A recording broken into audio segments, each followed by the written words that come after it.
Good morning everybody. ఈరోజు మరి మనం ఒక చాలా ఇంట్రెస్టింగ్ స్టోరీ, పిల్లలకు బాగా నచ్చే స్టోరీ చెప్తాము. Subhash Chandra Bose great escape. దీనివల్ల బ్రిటిష్ వాళ్ళు ఎలా తలదించుకున్నారు అని చెప్తామని. సుభాష్ చంద్రబోస్ని ఇప్పుడు రెండవ ప్రపంచ యుద్ధం స్టార్ట్ అయింది. 1940లో కేసులు పెట్టి అతను జైల్లో పెట్టారు. అతను జైల్లోంచి బయటపడడం కష్టమని తెలిసి బ్రిటిష్ వాళ్ళతో పోరాడడానికి వాళ్ళ శత్రువులతో చేతులు వెళ్తే పోరాడని నిశ్చయించుకుని సుభాష్ చంద్రబోసు ఆమరణ నిరాహార దీక్ష చేస్తాడు. అప్పుడు ఆమరణ నిరాహార దీక్ష చూసి బ్రిటిష్ వాళ్ళు భయపడతారు, ఇతను చనిపోతాడేమో అనుకొని అతన్ని హౌస్ అరెస్ట్లో పెడతాడు.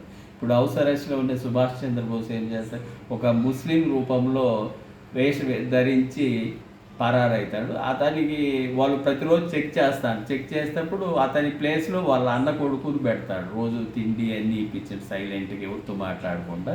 అతను అక్కడి నుంచి ఢిల్లీ, పెషావర్, కాబూల్, మాస్కో, తర్వాత బెర్లిన్కి వెళ్ళి అక్కడి నుంచి ప్రసంగం చేసేసరికి బ్రిటిష్ వాళ్ళు ఇలా తలదించుకుంటారు. ఏమయ్యా, ఒక్క పర్సన్ ఇంతమంది నిఘా వ్యవస్థ, ఇంకా పోలీసు వ్యవస్థ అప్పుడు కఠినంగా ఉండేది బ్రిటిష్ నిఘా వ్యవస్థ, ఇది తప్పించుకొని వెళ్ళిపోయిందని అతని మీద షూటర్స్ సైట్ ఆర్డర్స్ ఇస్తారు.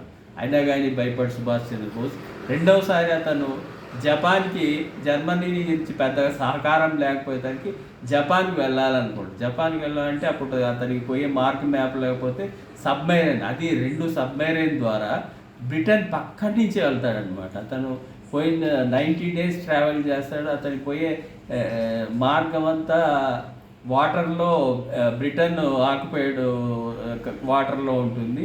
అది పోయేసరికి మళ్ళీ ఇంకోసారి తరలించుకున్నాను. అంటే సుభాష్ చంద్రబోస్ ప్రతిసారి ఓడించాడు బ్రిటిష్ వాళ్ళు. Thank you.